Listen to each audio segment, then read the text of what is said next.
in Joyride, my membership program, over the last few weeks, we have been working with the center line, which is the term I use to refer to the superficial frontline fascial train. The superficial front line is a literal line, I'm just going to mark it for you now, that runs up the center of the body. This is the upper portion of the superficial front line, and it is comprised of a few key points. So we have the pubic symphysis at the bottom, the belly button here, the xiphoid process at the base of the breastbone, and the manubrium, which sits between the collarbones at the top of the breastbone. In the parasympathetic state, just going to change my pen. In the parasympathetic state, the spaces between all of these areas is always preserved. It always stays the same. So no matter whether I move into an arch or a curl, or I'm moving from side to side, the space between these points stays the same. Now, in order for this to occur, we need stability of the abdominal wall. We need stability in this part of the body. And the role of the abdominals from the perspective of nervous system biomechanics is to preserve this space, to preserve the space between the bottom of the ribs and the top of the pelvis. And that is so there is no compression or compromise that occurs to the lumbar spine.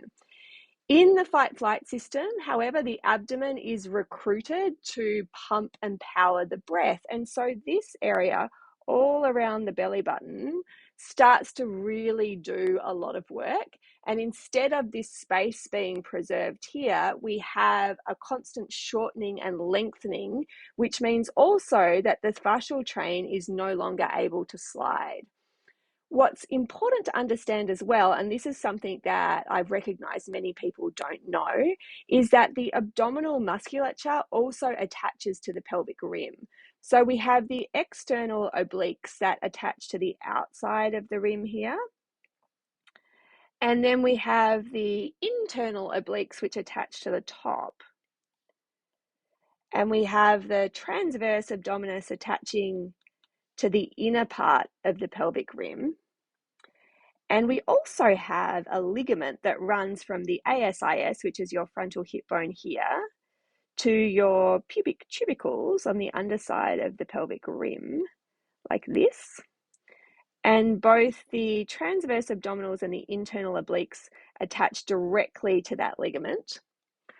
So when I pull this part of my body in, when I pull my belly button in, when I contract the abdominals, which is a cue that we're so often given for stabilization in the saddle, I also pull all of this musculature in, and I squash or smash this ligament in against the pelvis as well. So what that means is now I've created a posterior tilt to the pelvis. Yeah, so the front part of the pelvis is now lifting up, and my tailbone is tucking down and under. And I've prevented the two sides of my pelvis from moving independently. So if you look at this part here, this triangle part of the superficial front line, it attaches to the front of the pelvic rim and the inside of the pelvic rim here in that shape to allow for movement on the transverse plane, independent movement left and right of the pelvis.